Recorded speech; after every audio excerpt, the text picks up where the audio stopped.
Hi everyone, my name is Liam Filona and I'm from New Hampshire, but currently I live and teach in Daegu, South Korea.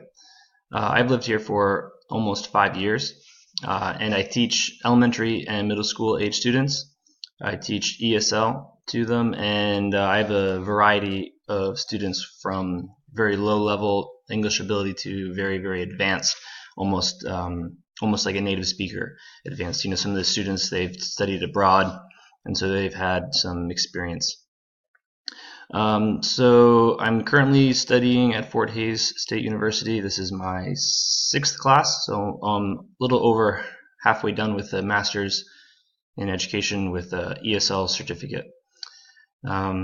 This class I'm hoping to learn assessment strategies and more new ways to design instruction to make my lessons more effective for my students.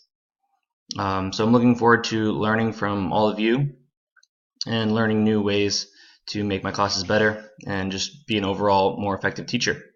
All right, thank you so much, and let's have a great semester.